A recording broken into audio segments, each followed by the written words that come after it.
నేను అడుగుతా ఉన్నా మా కౌశిక్ రెడ్డి అడిగిన ప్రశ్ననే, ఏ పార్టీలో ఉన్నావు గాంధీ? అసలు మీ 10 మంది ఎమ్మెల్యేలు ఎవడైతే పార్టీ మారినరో, ఎవరి ఇంటింటికైతే పోయి ముఖ్యమంత్రి అనేటోడు కండువా కప్పిండో, ఫస్ట్ మీరు ఏ పార్టీలో ఉన్నారో చెప్పండి. మీకు ఇప్పటికే స్పీకర్ దగ్గర పిటిషన్లు ఉన్నాయి 10. స్పీకర్ గారు కూడా తేల్చాలా. ఇవన్నీ కాదు, ఇవేమీ లేదు, మేము రైతు రుణమాఫీ మీద అడిగితే, లేదా వరద బాధితుల తరఫున ప్రశ్నిస్తే, లేదా రైతు బంధు ఎప్పుడేస్తావని అడిగితే, మహిళా సోదరిమణులకు 2500 ఎప్పుడు ఇస్తావని అడిగితే, లేదా పెన్షన్లు ఎప్పుడు పెంచుతావని అడిగితే, 100 రోజుల్లో గ్యారంటీలు అమలు చేస్తా అన్న సన్నాసి ఎక్కడ తెచ్చిండు ముఖ్యమంత్రి అని అడిగితే తట్టుకోలేక హెడ్లైన్ మేనేజ్మెంట్ కోసం, అటెన్షన్ డైవర్షన్ కోసం ఒక దిక్కు హైడ్రా అని హైడ్రామా, ఇంకో దిక్కు ఈ రకంగా ఎమ్మెల్యేల ఇంటి మీదకే గూండాలను పంపడం అంటే దీనికంటే సిగ్గుచేటు ఇంకొకటి ఉండదు.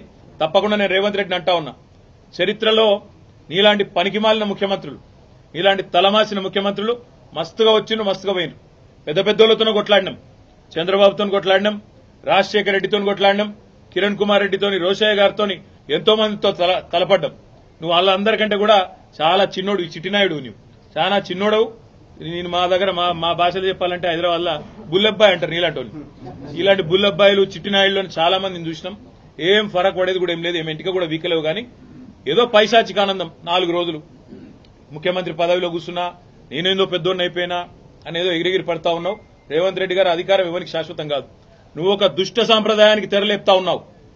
ఇది తప్పకుండా నిన్ను దహిస్తుంది, నిన్ను వెంటాడుతుంది. రేపు నువ్వు పదవిలోకి వెళ్ళి దిగిపోయినాక తప్పకుండా నువ్వు ఈరోజు ఏదైతే దుష్ట సాంప్రదాయాలు నెలకొల్పుతున్నావో ఇవన్నీ నీకే చుట్టుకుంటాయనే మాట కూడా నేను వారిని హెచ్చరిస్తా ఉన్నా.